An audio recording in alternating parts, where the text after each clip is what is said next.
So, hello guys, welcome back to my channel.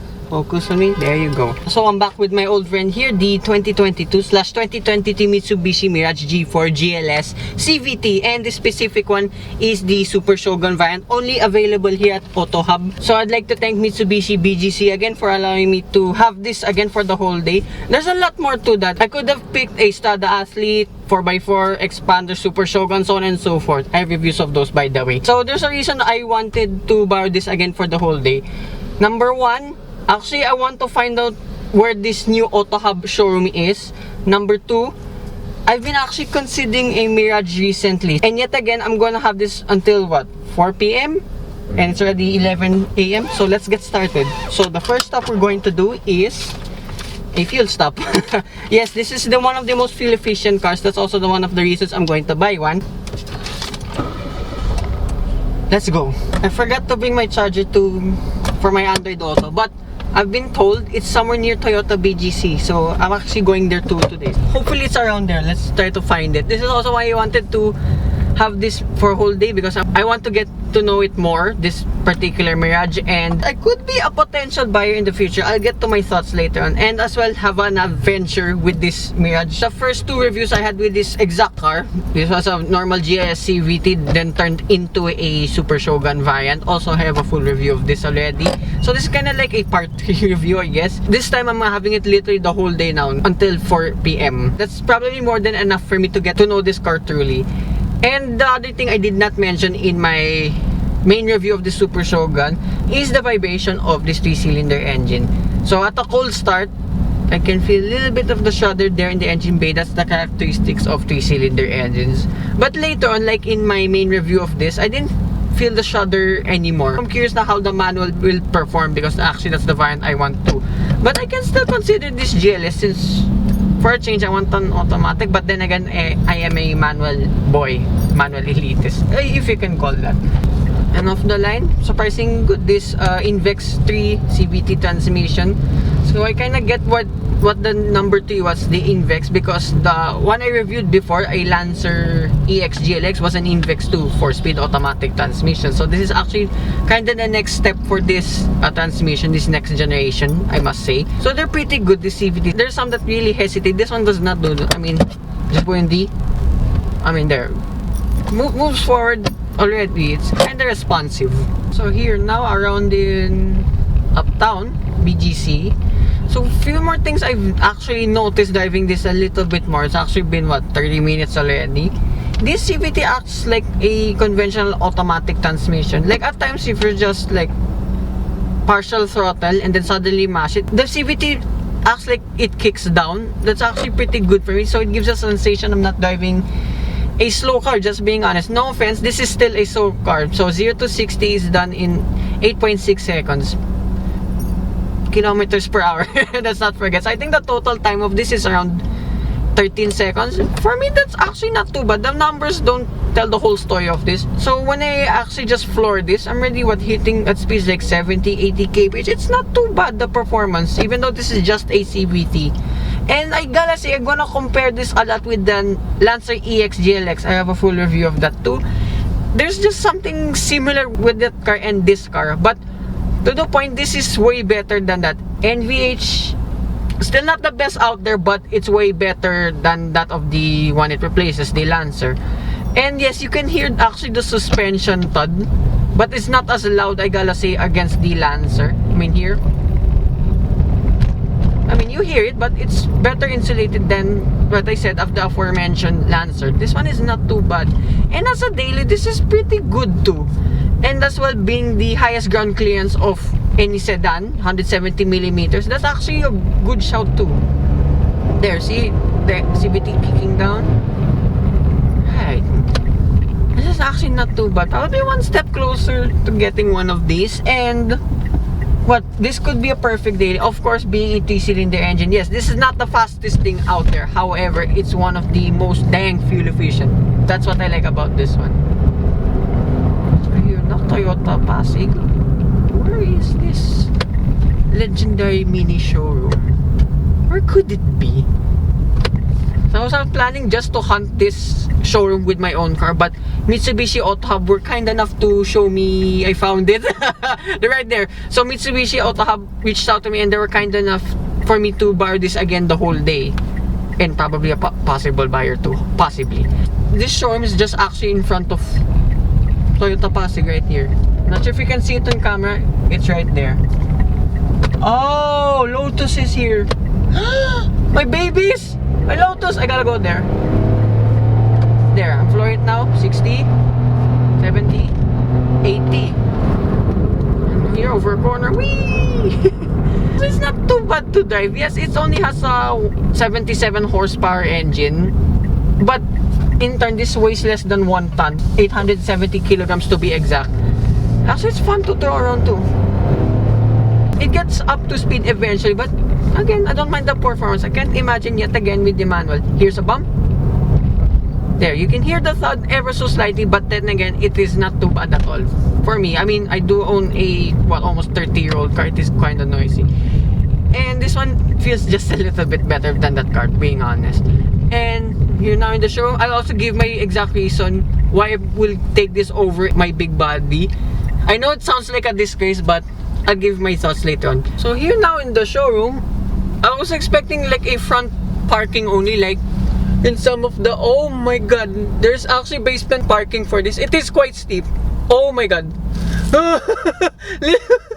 Okay, use the ground clearance. Okay, very good, Mirage, very good. Good boy. Okay, aesthetic wise, first impressions, I kind of got carried away with Mini because those are my dream cars, the Lotus. I love those cars. So see you in a bit. Okay, made it. I think my car would have struggled here. No, not gonna lie with this ground clearance. There's a Toyota. Oh my god, what the heck? I'm parking there. What the heck? I was just talking about my car. I was literally just talking about my car. My car angry at me. If I brought my car, I would have parked here too. Exactly the same car. What the heck? So, Cooper's here too and a Countryman. So, I'll join you in the showroom. That's the basement, by the way. Ah, thank you. Woo. So this is the new showroom. A lot of people right now. Wow, so I've never seen the actual new Mini Coopers. Yet this is probably my favorite one of the bunch. Only the S, though my favorite one is just there in the back. So this is my favorite Mini here because it's me with my mom and sister that we all agreed to have one in the future if we have the money. Yeah, so good to see one of these again. But I want the black one and with the red stripes. That actually looks kind of sick too. So I assume this is the service center. Oh, so you can service now your Mini here, surprisingly. They don't do that before in the older showroom, in the original showroom in Rizal Drive. But this is the unexpected surprise for me here. Look at these beauties. We got also Triumph motorcycles here, if not mistaken. Ah no, Segway. So I assume these are all electric. Oh my god, Exige 390 Sport Final Edition. One of the last ever old school Lotus and probably one of the most abused Lotus here in the Philippines. Evora GT 430. One of 60 in the world and probably to one of the rarest variants of them all. I mean this specific one because it's an automatic variant, 6-speed auto. I know it's better if it's a manual. I mean like this one, 6-speed manual. Hope you can see it. There you go, 6-speed manual for this Exige. This is the proper spec. But I've seen a lot of reviews. Shout out to Kuya Rico and King Panda. They actually reviewed this exact car too. I might ask to review this one too. I mean, I've driven very fast cars and knowing this has been driven a lot, I need to drive this because my dad was a big fan of the Evoras. I remembered in the original showroom, I even have the original price list and the brochures of it. He wanted the automatic and the 2+2 seats. This is no joke. My sister and I can fit in the back, so we can literally sit 4 people. But not this GT430 because Oh, no, oh wait, you kind of fit in the back because there's like a partial shelf there.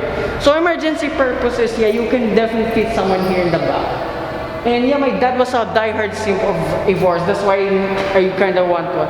And the price of it, 15 million, but there's a massive discount. So it is very, very tempting. Along with this one, this Exige T90 Final Edition. Now this could be hardcore, but very, very fun to drive. But I'm thinking about this too. If I had the money, this one's such a good shout too. How do I put this showroom review? I mean, this place is absolutely beautiful. Compared to the one in the original Auto Hub showroom, you only can put in like 3 to 4 minutes. Now they're like, there's already 6 minis. So that's a big improvement from the last showroom. And I like now Lotus has a separate showroom. They're just 2 over there. And for the prices alone, that Evor is really tempting me, but that Exige Final Edition is gonna be something. They both have those engines, but one or the other, it's just down to the transmission. And the Evor is much more of a rare car. It's a tough choice to make if I'm gonna hit the lotto. I have no idea. Probably Exige at the moment because that's a manual. However, that Evor kind of run in my family, especially with my dad. So it's hard to choose from. Of course, my dad was a diehard Lotus simp, as I said earlier. I mean, there's 2 choices, probably the best ones at the moment. I'm not sure with the Emira yet, but it's not here yet. With this mini showroom, it's really beautiful now compared to before. So yeah, that's I'm done here, I guess. So demo unit of a Cooper S, but it's been sold. I could have driven that so close to reviewing one. And I'd like to thank Miss May again. She's also the first person I contacted regarding my Mini Cooper 5-door review. So that is so far the mini review I have done. And hopefully I can do some again in the future. Yeah, so I guess I'm done here. It's kinda really quiet now. And very cold too. Let's head back to the Mirage. Right. I mean, that would be an ideal 2-car garage. Right. Back here in the Mirage. So, what's the next step? I literally have a whole list here what to do today. Since it's already 12 PM, let's grab lunch. There you go. Shoutout again to Cherry Pasig. So I have a 200 peso gift certificate for Starbucks. So if you know my review already at Tigo 8, I want 2 flatbreads. That's my lunch. So hey, let's get out of here. And I'm already in talks. So shoutout again to Miss May. Hi, still the manager here for Mini here in BGC. So I could possibly ask for a review, lend out for the whole day again for a Mini Cooper head. So hopefully I can get a Mini back on my channel because yeah, I've been dying to drive one again.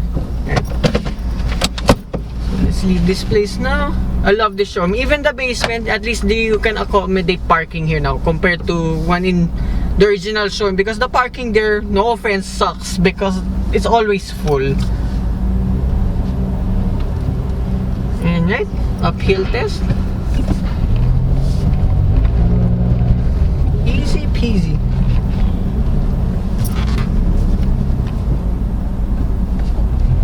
And another challenge I want to do this. Oh my god, stop it. Another challenge I want to do with this Mirage is my fuel economy. I know I did already I think 14 kilometers per liter in the part 2 review of this. So I want to see if I can improve from that compared to before.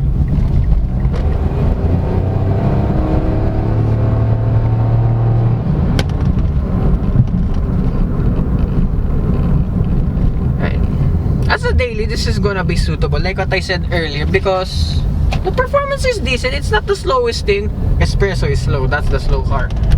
This one's not too bad. Of course, it's really light too, way lighter than my car. I think this is around almost 80 kilograms or almost 100 kilograms lighter than my car, the big body. So this is the point I wanted to make. Why, if ever, why would I want to replace my big body compared to this? I know some of my friends out there will say it's a disgrace. Yes, it's a big body. It's one of the most reliable cars on earth.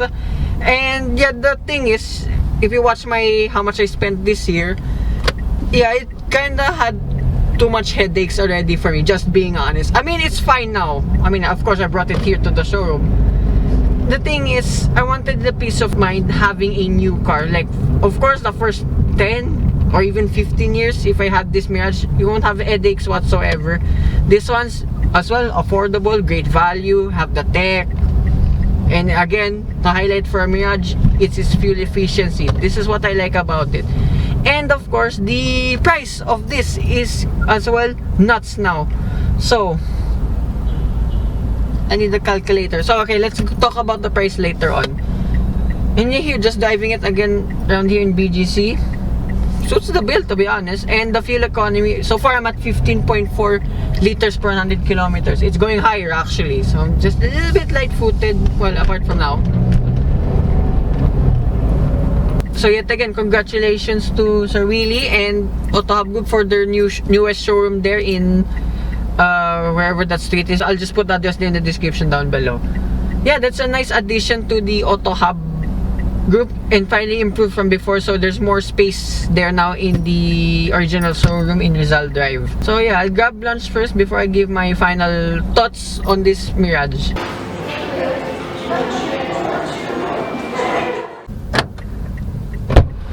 Oh, that's so windy. I can't even close the door. It's so windy. So, right, final stint with this Mirage Super Shogun. Check out my reels at my Instagram. Link will be in the description too. Alright. Another underrated thing with this Mirage is the aircon. Since this uses the Mitsubishi Alliance Calsonic aircon, this gets cold really fast. So, before I go to my main point about this Mirage, just go back here. Oops, so you can hear me. I'm here currently at the 4th Strip Parking, my favorite ever filming location. There's actually a part here that I like in this car park to test out the bumpiness of every car I tried out. So I actually first discovered this in my Strada GT review, athlete review, sorry. Here, very bumpy, very rocky road.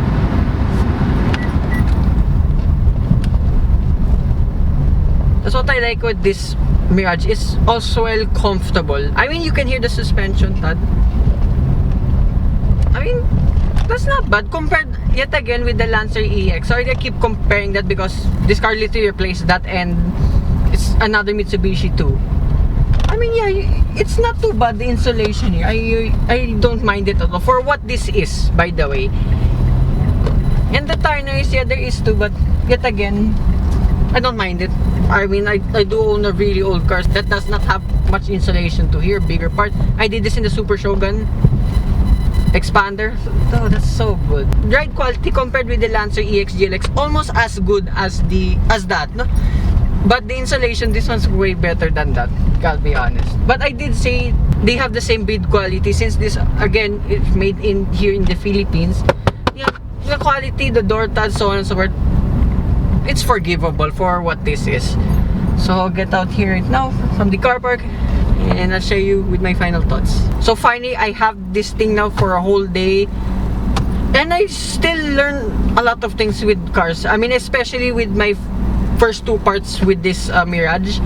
Even now, I still learn a lot of things. So driving this around at the twisties, there tends to be a bit more body lean than usual compared to its sedan, subcompact sedan counterparts or sedans in general because of the high ground clearance. Remember, this has 170 millimeters, so you tend to notice more body lean than usual, but it's not too bad, I guess. And the brake feel of this, alright, on par with its competition, but it's a nice brake feel since this is a very light car. And I'm not gonna lie, this is fun to throw around in the twisties, and surprisingly there's good amount of steering feel. I know it's an econo car, but the steering is light, but there's good feedback to it, especially at faster paces, for example, only. And I was able to demo that around in the mini showroom. I'm going back there actually right now because I forgot to do the thumbnail. So yeah, my final thoughts here, it's a really good first car and the replacement car for me, I guess. But and again, if you want a fuel efficient and reliable car, this car takes the cake. It's probably also one of the most popular sedans still out there because yet again of its fuel efficiency. So right now my fuel efficiency I've been averaging around here in BGC around 13 liters to 15 liters per 100 kilometers. Just put the exact number here on the screen. It is very fuel efficient. Of course, you can get the monstrosity 14.4 kilometers per liter. Like in the Mirage Super Shogun review of this separate review, I was able to do that number. This one not so bad. I mean, I'm having fun, to be honest. And I wanted this exact thing, like as I said earlier, because could be my next daily, just being honest. And this is the other attractive thing I like with this Mirage. It's reliable, it's fuel efficient, it's comfortable. May not be the fastest thing in the world, but as one might say, it's fun to drive a slow car.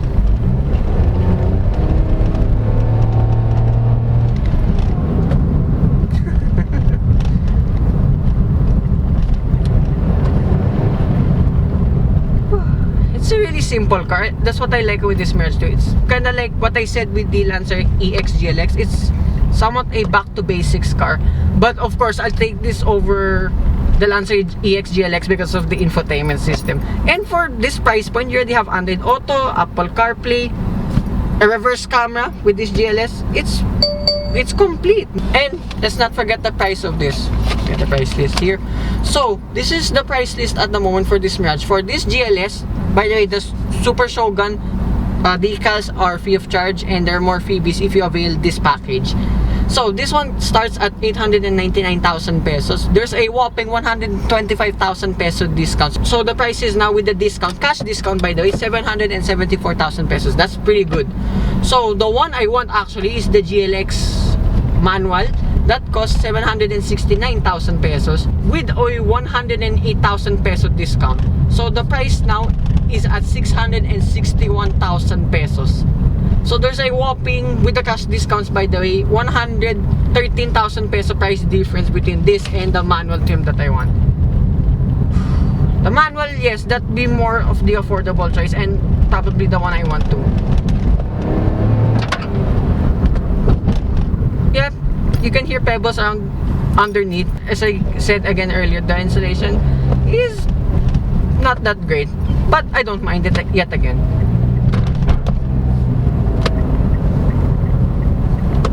Right, so that concludes my review of this, again, 2022-2023 Mitsubishi Mirage G4 Super Shogun Edition. Start one more time.